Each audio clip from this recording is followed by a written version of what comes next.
Mari tunduk kepala kita berdoa sebelum membaca merenungkan firman-Nya. 还没有读经思想上帝的话语，我们低下头祷告。 Kami bersyukur malam hari ini boleh datang berdoa kepadamu ya Tuhan. 主啊，我们感谢你，因为今天晚上我们能够到这里来一起祷告。 Dan terima kasih untuk kesempatan kami juga boleh membuka firman-Mu. 我们也感谢你，因为我们有机会来一起读你的话语。 Kami berdoa biarlah waktu kami membuka firman-Mu, bukalah juga hati kami.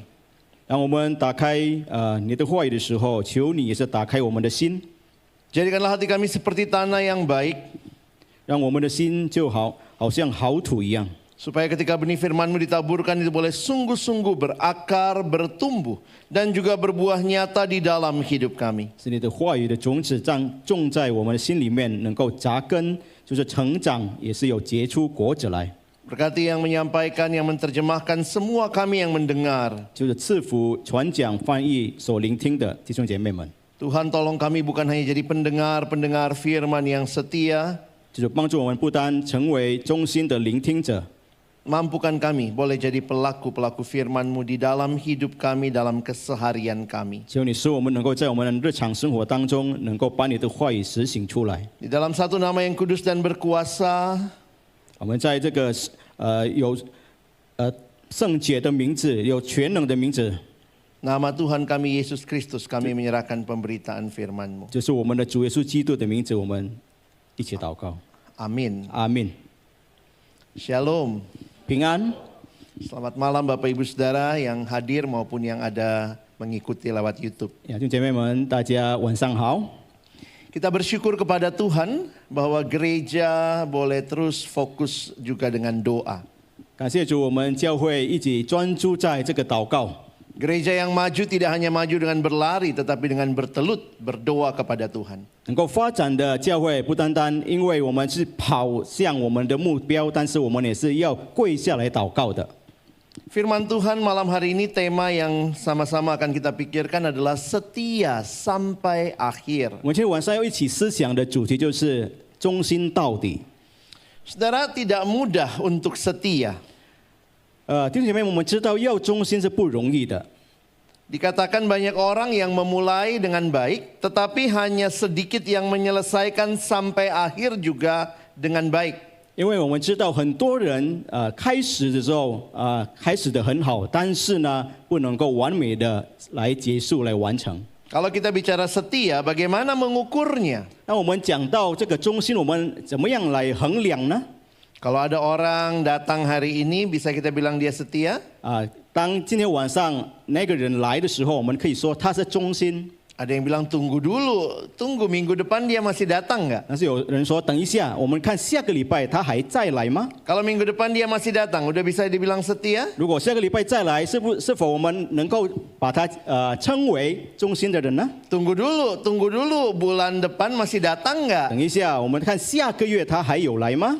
Kalau bulan depan tetap datang, 下个月还是 bisa 仍 dibilang 然来， setia? 还是可以说他是已经忠心的吗？ Tunggu dulu, 2 bulan depan masih 等 datang 一 nggak? 下，再过2个月 Demikian juga nanti tahun depan masih datang nggak? 2 tahun depan masih datang apa tidak? 明年还有过2年，是否他还再来这里来一起祷告吗？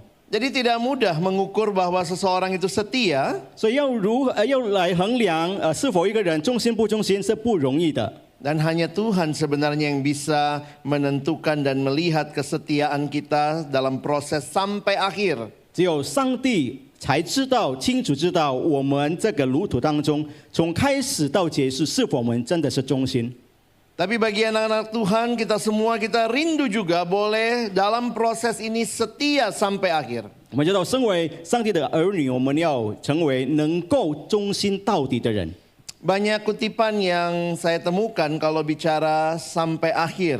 讲到我们要就到底的时候，有很多的能够引用的那个一句话。 Misalnya kalimat mengatakan bukan bagaimana saudara memulainya yang penting, tetapi apakah bagaimana saudara sampai akhir, sampai 比如说有人说，重要的是不是怎么样开始，但是我们怎么样来完成。 Tentunya kita mau awalnya baik, starting the race, tapi finishnya juga dengan baik. 但是我们真的要开始的时候能够开始得很好，但是我们也是要完美的完成。 Karena itu kita bersyukur di dalam Alkitab ada teladan tentang hamba-hamba Tuhan yang setia. 感谢主，在圣经里面我们有这个忠心的仆人的榜样。 Hari ini saya ingin mengajak kita melihat 2 Timotius pasal 4 ayat 6 sampai 8. 我们一起来看提摩太后书第4章第6到第8节。 Ini merupakan kitab terakhir yang ditulis oleh Rasul Paulus sebelum dia mati martir. 这个是保罗他就是离开世界之前最后的一卷的他所写的书信。 Kita akan melihat sama-sama dalam bahasa Indonesia terlebih dahulu, nanti kemudian dibacakan dalam bahasa Mandarin. Mengenai diriku, darahku sudah mulai dicurahkan sebagai persembahan dan saat kematianku sudah dekat. Aku telah mengakhiri pertandingan yang baik, aku telah mencapai garis akhir dan aku telah memelihara iman. Sekarang telah tersedia bagiku mahkota kebenaran yang akan dikaruniakan kepadaku oleh Tuhan, Hakim yang adil pada harinya. Tetapi bukan hanya kepadaku, melainkan juga kepada semua orang yang merindukan kedatangannya. 提摩太后书4章第6到第8节，我现在被交奠，我离世的时候到了。那美好的仗我已经打过了，当跑的路我已经跑尽了，所信的道我已经守住了。从此以后，有公义的冠冕为我存留，就是按着公义审判的主。 到了那日要赐给我的，不但赐给我，也赐给凡爱慕他显现的人。 Saudara yang dikasihi Tuhan, apa yang kita lihat menjadi seruan Paulus di akhir hidupnya? 亲爱的弟兄姐妹，我们看保罗他要离开世界之前，他所呼喊的是什么呢？ Saya ketika mempelajari dan menangkap emosi di dalam ayat-ayat yang kita baca tadi, 当我们看到这段经文里面的情绪， terlihat jelas bahwa ini sebuah nada kemenangan, bukan 我 penyesalan. 们可以看得清楚，这是得胜的，不是一直后悔的那个情绪。 Di akhir hidup Paulus ini sebuah situasi atau seruan kemenangan. 这对保罗来说是一个得胜的呼喊。 Sedih sekali kalau akhir hidup kita akhirnya menyesal. Aduh, kenapa dulu saya tidak begini, tidak begitu, tidak begini. 如果我们的生命到尽头的时候，我们说如果我以前这样做，这样做好，我们这样如果这样说的话，很可悲。 Saya ingin saudara kita melihat dua hal malam hari ini berkaitan dengan akhir hidup Paulus. 我们要看2件事，就是关于保罗的这个生命的尽头。 Yang pertama adalah Paulus akan segera menghadapi kematian. 第一，保罗将要面临死亡了。 Nah, yang ada dua hal yang menarik, dua gambaran yang Paulus berikan tentang hidupnya yang akan segera menghadapi kematian. 很有趣的是，保罗有2种的对他生命要结束的一个形容。 Itulah yang kita baca dalam ayat-ayat tadi. Yang pertama, darahku sudah mulai dicurahkan sebagai persembahan. 第一就是他说我现在被交奠。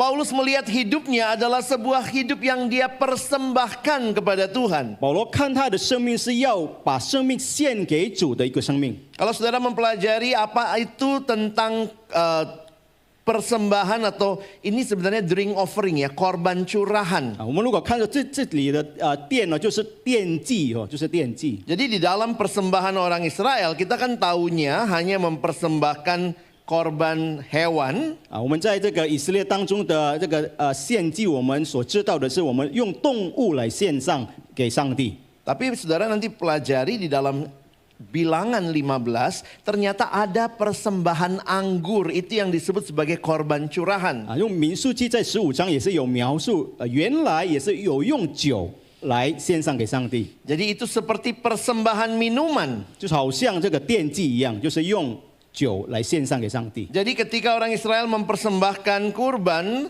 salah satunya mereka tutup dengan mempersembahkan kurban minuman anggur yang dicurahkan sampai habis. 对了，他们以动物来献祭，就是来开始，但是后来他们就用酒来结束，就是来把酒献上给上帝。 Lihat bagaimana Paulus memandang hidupnya. 我们看保罗怎么样来看待他的生命。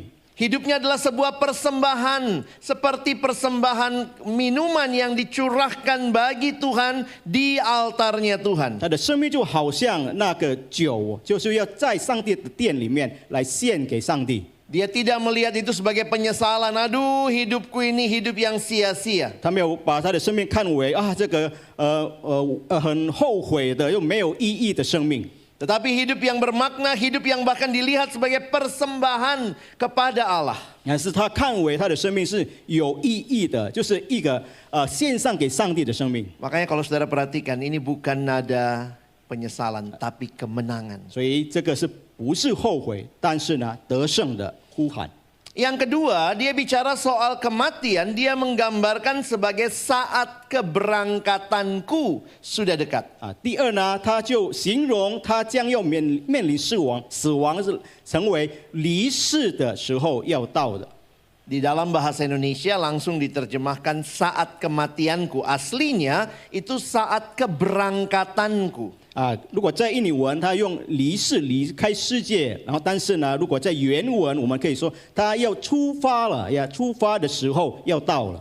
Apa yang menarik saudara, karena ini bicara tentang kematian yang dilihat Paulus sebagai kesempatan dia meninggalkan dan berangkat menuju ke rumah yang 因 kekal. 为从这个原文我们可以看到，保罗看他的生命好像他离开世界，但是他准备出发到那个另外的这个生命、另外的生活。 Kematian bukan hal yang menakutkan bagi Paulus. 对他来说，死亡不是一个很可怕的事情， Karena dia akan meninggalkan dunia yang fana dan menemukan pelabuhan abadi berjumpa dengan 因 Kristus. 为他要离开这个暂时的世界，然后他要与主相遇，就是在这个永恒里面。 Paulus dari dalam penjara yang gelap dan dingin menjelang kematiannya, melihat kematian menjadi kesempatan dia bertemu dengan Allah, dengan Yesus kekasih jiwanya. 使徒保罗在他监牢里面，当他要离开世界的时候，他看他的生命成为不久以后，他又离开世界，但是呢，他又遇见他的主，就是主耶稣基督。 Di mana kalau sekarang kita lihat kata departure ya, biasanya ke bandara ya. 我们看这个要出发的，好像我们在机场一样所看到的。 Tapi waktu zaman Paulus belum ada pesawat terbang. 那个时候保罗的时代没有飞机。 Jadi keberangkatan yang dimaksud, para penafsir katakan seperti melepaskan tali kapal dan kemudian kapalnya berlabuh pergi jalan, dan itu berarti sudah meninggalkan pelabuhan yang di sini menuju ke yang sana. 就好像我们搭船一样那个绳子我们脱下来，然后这个船就慢慢的行走了，出发了。 Saya tidak tahu bagaimana Bapak Ibu Saudara melihat kematian. 我不知道弟兄姐妹看死亡为什么事情。 Tentu tidak ada yang senang, itu suasananya menyedihkan. 我们知道这个讲到死的时候，这是很可怜的、很伤心的。 Tetapi bagi orang beriman ini sebenarnya kesempatan yang indah karena kita akan segera bertemu dengan Kristus, kekasih jiwa 对 kita. 信主的人来说，这个是很好的机会，来让我们可以遇见我们的主耶稣基督。 Makanya saya katakan sekali lagi, bukan nada penyesalan, bukan nada ngeluh, aduh mau mati. Tapi aku akan segera meninggalkan dunia ini dan berjumpa dengan Kristus kekasih hatiku. 我在这说，这个是呼喊这个得胜的呼喊，不是说我不久就要离开世界，好像很伤心一样。但是不是他得胜了，他说要离开世界，要遇见他的主耶稣基督。 Menarik sekali bagaimana Paulus melihat kematian.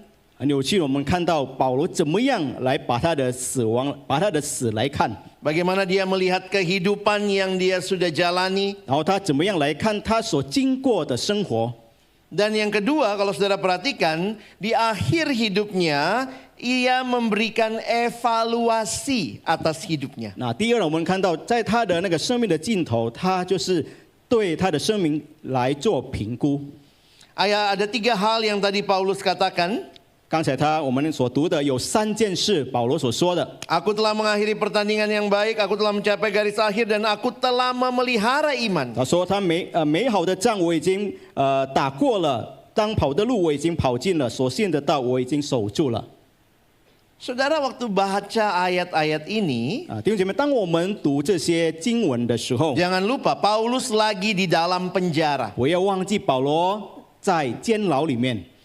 Ini akhir hidupnya, dia bukan ada di rumah yang mewah sambil tiduran dikelilingi oleh orang-orang yang mengasihi dia. Tidak demikian situasinya. 当他要离开世界的时候，他不是住在这个豪华的房子啊，还有很多人跟他熟悉的、跟他爱他的一个人在一起，不是。 Paulus lagi ada di dalam penjara yang gelap, yang dingin, yang menanti kematian. 保罗是在很黑暗、很冷的这个监牢里面，在等着他这个时间要过去了。 Bisa saja Paulus berpikir, aduh kenapa saya berakhirnya di sini. 可能我们说，保罗可以会说，为什么我的生命的尽头会在这里呢？ Dia ditangkap karena dia memberitakan Injil. 他被捉，因为他传扬福音。 Tetapi evaluasi dia waktu dia lihat hidupnya, 但是当他看到以往的生活，他的评估呢，怎么样呢？ aku telah mengakhiri pertandingan yang 他 baik. 说：“我已经打过了那美好的仗， Aku telah mencapai garis akhir. 我已经跑进了我 Aku 应当 telah 跑的路， memelihara iman. 道我已经守住了。” Saudara, bukan masalah mati di mana ya, 因为我们不是讲到我们要死在哪里，那个重要。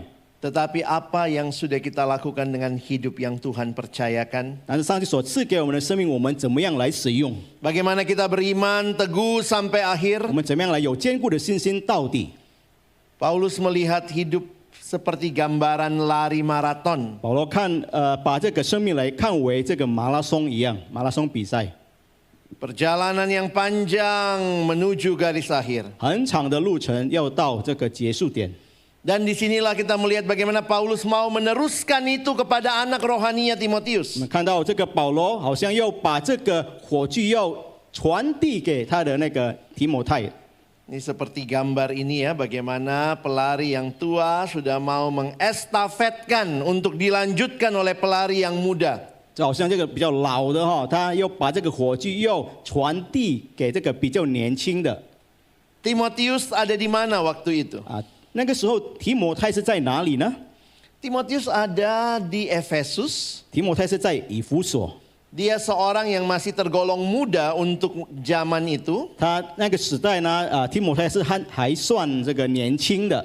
Dan Paulus ada di Roma di penjara. 保罗呢是在罗马的监牢里面。 Timotius ini anak rohaninya Paulus. Paulus melayani dia melalui pelayanan Paulus dia bertobat nampaknya. 那这个提摩太是可以说是保罗的属灵的孩子，因为透过保罗的侍奉，这个提摩太悔改。 Waktu Paulus menulis surat 2 Timotius, Paulus sudah kenal Timotius kurang lebih 16 tahun. 当使徒保罗写这个提摩太后书呢，他已经认识提摩太大概有16年的时间。 Sekarang Paulus mau meneruskan pelayanan. Ini Timotius, sekarang bagianmu. 好像保罗要说，他要提摩太，那这个你的部分的，你要继续这个侍奉。 Saudara, saya lagi membayangkan ya, kalau saya jadi Timotius, bagaimana respon saya? 就觉得我在想象，如果我是提摩太我怎么想呢？ Senior saya ada di penjara. 我的那个前辈是在监牢里面， Dari penjara dia kasih pesan sama saya untuk meneruskan. 在监牢里面，他对我说：“你要继续来服侍。” Di mana kalau saya ikut meneruskan, maka mungkin juga saya masuk penjara. 如果我好像他一样，我继续他的服侍，好像我会像他一样，后来就会进监牢里面。 ini kayaknya nggak logis begitu ya. 好像没有合乎逻辑的。 Harusnya Paulus tulis surat aja bilang Timotius, kalau saya mati jangan lupa ya kuburnya yang bagus. Nanti minta keramiknya model apa misalnya begitu. 应该我们想，如果他要写的是提摩太等下我死的时候，你要把我的那个尸体埋在很好的地方。 Paulus masuk penjara gara-gara memberitakan Injil. 保罗呢进监牢是因为他传福音。 Dan di akhir hidupnya dia tulis surat kasih tahu Timotius, teruskan pemberitaan Injil. 在他生命的尽头里面呢，他就向提摩太说要继续来传福音。 Paulus telah setia sampai akhir. 保罗已经忠心到底了。 Sekarang bagiannya Timotius melanjutkan. 现在呢，就是要轮到提摩太继续服侍， Supaya Timotius juga bisa selesai dengan baik. 使提摩太也是跟保罗一样，能够忠心到底，完美的完成。 Bapak Ibu Saudara, maukah kita setia? 弟兄姐妹，我们要不要忠心？ Setia itu mungkin tidak selamanya enak. 忠心我们知道是不容易的， Mungkin ada tantangan yang harus kita hadapi.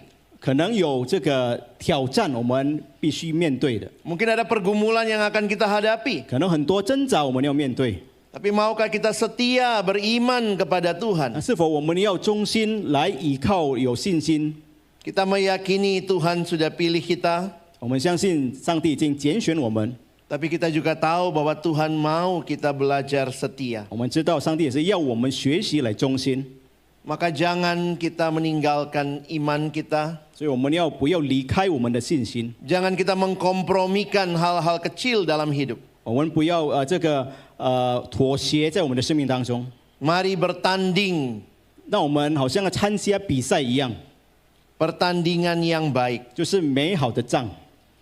Saudara, ada satu bagian yang saya ingin sharing malam hari ini bagi kita. 弟兄姐妹，有一部分我要跟大家分享。 Saudara perhatikan sebentar dalam 2 Timotius 4 ayat 7 ini. 我们看一下，在提摩太后书4章第7节， Coba lihat kalimatnya, aku telah mengakhiri pertandingan yang baik. 这里说：“那美好的仗我已经打过了。” Saya harap semoga dalam Mandarinnya juga sama ya. Perhatikan Bapak Ibu, kalau kalimatnya aku telah mengakhiri pertandingan dengan baik, beda nggak sama aku telah mengakhiri pertandingan yang baik? 如果我们听一下，如果我们说我们已经完成那美好的仗，或者我们完成那美好的仗，好像有差不多一样，但是有不一样的意思。 Perhatikan, kalau aku telah mengakhiri pertandingan dengan baik, siapanya yang baik? 如果我们已经完美的完成这个比赛，谁是好的？ Berarti akunya yang baik ya. 就是我好的， Sayanya baik, makanya aku telah mengakhiri pertandingan dengan baik. 我好的，所以我完美的完成这个比赛。 Tetapi kalimatnya, aku telah mengakhiri pertandingan yang baik. 但是他所完成的是美好的仗，美好的比赛。 Apanya yang baik? 那好的是什么呢？ Apanya? Pertandingannya. 好的是那个仗，那个比赛。 Sehingga seolah-olah kalau saya membayangkan dari dalam penjara, Paulus bilang begini sama Timotius. 我想象在监牢里面，保罗就像提摩太这样讲： Timotius, kau lihat sekarang aku ada di penjara, 提摩太，你看我现在在监牢里面， tapi ini jalan yang Tuhan mau 但是 Timotius. 这个是上帝所允许、所要的路。 Paulus seperti bilang, Timotius, saya tidak salah pilih pertandingan. 保罗又说：提摩太，我没有选错这个赛跑比赛， Saudara, jangan salah pilih pertandingan ya. 所以弟兄姐妹不要选错这个比赛或者这个仗， Pilihlah pertandingan yang baik. 我们要挑选这个美好的仗。 Kita bisa saja menyelesaikan pertandingan dengan baik, tapi salah pertandingan, saudara. 我们可以完美的完成某一些的比赛，但是不是正确的，不是美好的比赛， Bukan itu pertandingan yang Tuhan mau 不 mungkin 是 buat 那个 kita. 比赛上帝所要的。 Sehingga berakhir di penjara seperti Paulus sebentar lagi mati martir, itu bukan salah jalan. 好像保罗一样，过不久他又寻到那个是不是选错路？ Tetapi setia sampai akhir menekuni apa yang Tuhan percayakan untuk kita lakukan meskipun harganya mahal. 但是呢，无论要付出很大的代价，但是忠心到底来完成所赐给我们的责任。 Dan ini bukan kali pertama karena saya melihat justru Paulus meneladani Yesus. 我们知道这个不是第一次，因为保罗一直来效法主耶稣。 Kita bilang Yesus itu setia. 我们知道主耶稣是忠心的， Tetapi kesetiaan yang kita pahami sebenarnya berakhirnya ketika dia berkata sudah selesai di kayu salib. 但是我们所了解的忠心呢，当上帝说在十字架上说成了。 Di dalam Yohanes 4 di awal pelayanan Yesus berkata makananku ialah melakukan kehendak Dia yang mengutus aku dan menyelesaikan 当 pekerjaannya. 主耶稣开始服侍的时候，在约翰福音第4章，他说：“我的食物就是遵行差我来者的旨意，做成他的功。” Dan pada akhirnya dia bilang tetelestai, sudah selesai. 到最后他说成了，就是已经结束了，完成了。 Di mana selesainya? 完成在哪里呢？ di kayu salib. 就是在十字架。 Paulus bilang sudah selesai. Di mana selesainya? 保罗说已经结束了，完成了，在哪里才完成呢？ Di penjara. 在监牢里面。 Tapi ini bukan pertandingan yang salah. 但是这个是不是错误的这个比赛？ Saudara yang dikasihi Tuhan, pilihlah pertandingan yang baik. 啊，弟兄姐妹，我们要挑选美好的仗，正确的 Pertandingan 仗， yang Tuhan siapkan bagi kita. 就是上帝所预备给我们的仗。 Meskipun sulit, 啊，虽然是很不容易的， meskipun banyak tantangan, 虽然很多挑战， tapi setia sampai akhir itu adalah kekuatannya dari 但 Tuhan. 是我们能够忠心到底，那个力量是从上帝而来的。 Maka pada akhirnya seperti pujian Tuhan kepada hamba-hambanya di Matius 25, 就好像马太福音25章这个主人向仆人的称赞一样。 maka kata tuannya itu kepadanya, baik sekali perbuatanmu itu, hai hambaku yang baik dan setia. Engkau telah setia dalam perkara kecil, aku akan memberikan kepadamu tanggung jawab dalam perkara yang besar. Masuklah dan turutlah dalam kebahagiaan Tuhanmu. 主人说：“好，你这又良善又忠心的仆人，你在不多的事上有忠心，我要把许多事派你管理，可以进来享受你主人的快乐。” Memang betul kesetiaan tidak diukur ya. Kalau saya tulis begini, kesetiaan tidak diukur oleh seberapa banyak pencapaian kita, tetapi seberapa konsisten kita dalam komitmen kita. 真的，我可以说呢，我们的那个忠心呢，不是用我们所达成的成就来衡量，但是呢，我们要看我们的尾声有多这个始终如一的。 Coba kita baca sama-sama kalimat ini. 1, 2, ya. Kesetiaan dalam kehidupan berarti mempertahankan komitmen dan dedikasi terhadap tugas dan tanggung jawab yang telah diberikan, terlepas dari tantangan atau kesulitan yang mungkin dihadapi. 我们看，我们在生活当中的忠心呢，无论我们面对任何的挑战、任何的困难，我们要保持我们对上帝所赐给我们的责任、我们的委身、我们的这个敬奉，我们要保持。 Mungkin kita bilang, tapi aduh Pak, saya beberapa kali jatuh dan 但 gagal. 是我说我好几次跌倒，好几次失败。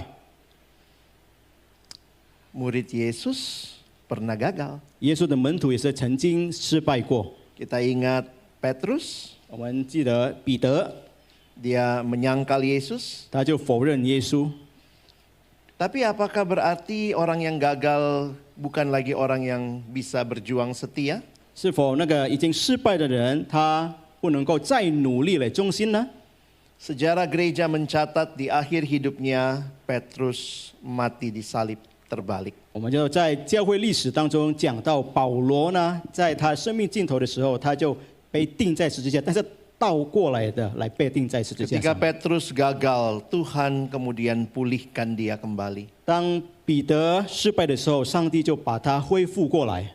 Bahkan Tuhan percayakan kepada Petrus untuk memimpin umat atau rasul-rasul yang lain. 甚至呢，上帝呢，主耶稣把其他的门徒、其他的这个信徒们呢，交给这个彼得来带领。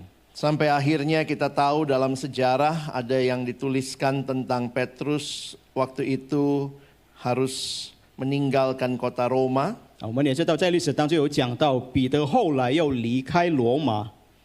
Karena waktu itu Nero membakar kota Roma, orang-orang mendesak Petrus, Petrus keluarlah, selamatkan dirimu. Jemaat suruh dia keluar. 因为当时候有尼罗王，他把这个城市烧了，然后他们就会友们信徒们就是把这个彼得说你要赶快出城市。 Petrus ikut nasihat itu, lalu kemudian dia mulai berjalan keluar dari kota Roma. 然后他就听他们讲，所以他开始离开这个城市了。 Waktu dia keluar dari kota Roma, dia berpapasan dengan seorang pria yang justru mau menuju ke kota Roma. 当他要离开这个城市，他遇见一个弟兄，他正要进这个罗马城。 Nah, disitulah pertanyaan Petrus yang terkenal. Dia tanya, Quo vadis Domine, mau kemana ya Tuhan? 这个聪明的彼得就是问他先生，你要去哪里？ Lalu pria itu berkata, aku akan ke Roma untuk disalibkan kali yang kedua. 这个弟兄说，我要到罗马去，要在第二次被钉在十字架上。Pada saat itu sadarlah Petrus bahwa dia berjumpa dengan penampakan Kristus 那 begitu ya. 那个时候彼得就醒过来，他说哦，他所遇见的就是主耶稣基督。 Singkat cerita, pria itu hilang, lalu kemudian Petrus memutuskan dia kembali masuk ke Roma. 然后那个先生，这个弟兄就不见了，他就决定又返回到这个罗马城市。 Dan akhirnya dia ditangkap, 后来他就被捉拿， dan ketika dijatuhi hukuman mati dia berkata, 当他被判死刑的时候，他这样讲。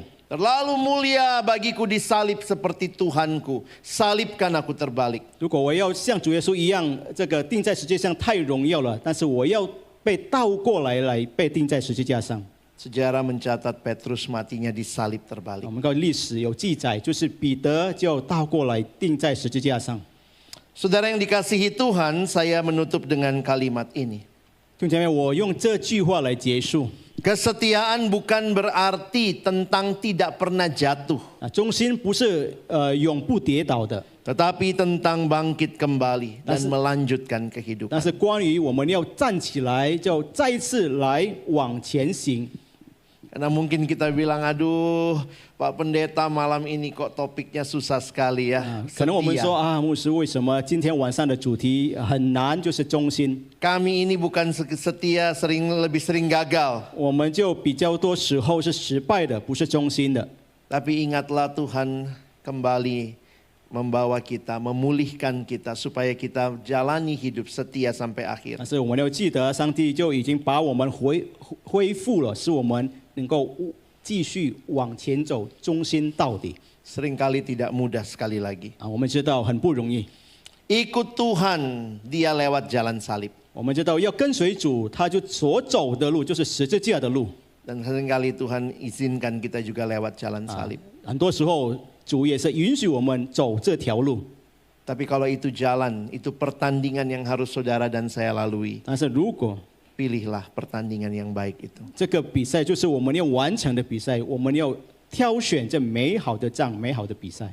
Mari tetap setia jadi anak Tuhan, jangan tinggalkan Tuhan hanya karena pergumulan-pergumulan hidup. 那我们忠心成为上帝的儿女，不要因为我们的这个生活当中的挣扎困难，我们离开上帝。 Kita kalau ada maunya datang dekat-dekat sama Tuhan ya. 如果我们有需要，我们就要靠近神，靠近我们的主。 Tapi kalau Tuhan sudah kasih yang kita mau, mulai lagi tidak peduli sama Tuhan. 当主已经给我们所需要的，我们要的，那我们就不管我们的主了。 Mari kita belajar untuk setia 我们要学习来忠心， dimanapun Tuhan tempatkan kita. 无论上帝放在我们在哪里，我们要学习忠心。 Tuhan menolong kita boleh jadi pelaku firman. 上帝会帮助我们成为行道者。 Mari berdoa. 我们祷告。 Tuhan terima kasih karena Engkau memberikan kepada kami firman-Mu kembali diberitakan. 主啊，感谢你，我们有机会听到你的话语，再一次来传讲。 Belajar dari hamba-Mu Paulus yang boleh mengakhiri hidupnya di dalam anugerah Tuhan. 从你的仆人保罗，就是在你的恩典中，能够来完成他的生命。 Hidup yang dia tahu di dalam Tuhan, bersama Tuhan, berperang, berjuang sampai akhir di dalam Tuhan. 他所知道的生命，就是要跟主在一起，要努力到底，忠心到底。 Hidup mengikut Tuhan bagi Paulus berakhirnya di penjara. 对于保罗来说，跟随主这个生活呢，他的尽头就是在监牢里面。 Yesus setia berakhirnya di kayu salib. 主耶稣忠心就是在十字架上。 Tetapi itulah hidup yang setia karena mau taat kepada kehendak 那 Tuhan. 这个就是要遵行上帝的旨意的一个忠心到底的一个。 Maka kalau Tuhan izinkan kami juga mengikuti Engkau, 所以如果主允许我们来跟随你， tolong kami setia sampai akhir. 就是帮助我们能够忠心到底。 Tidak kompromi dengan dosa, 我们对我们的所犯的罪，我们不妥协， tidak kompromi dengan berbagai hal dalam kehidupan, 我们不妥协像一切的事情在我们生活当中的。 tapi ikut Tuhan meskipun susah, meskipun 但 menderita. 是虽然很不容易，我们要一定仍然跟随主， Biarlah di akhir hidup kami semua juga boleh menyerukan kemenangan seperti Paulus. 让我们的生命到尽头的时候，我们可以像保罗一样有得胜的呼喊， Biarlah kami semua juga boleh berkata seperti Paulus. 让我们也是可以好像保罗所说的， Aku tidak salah pertandingan. Aku telah memilih pertandingan yang baik. 我没有选错这个比赛，我已经打过这个美好的仗。 Terima kasih banyak ya Tuhan. 谢谢你主， Di dalam nama Tuhan Yesus kami bersyukur dan 奉 berdoa. 靠耶稣的名感谢祷告， Amin. 阿门。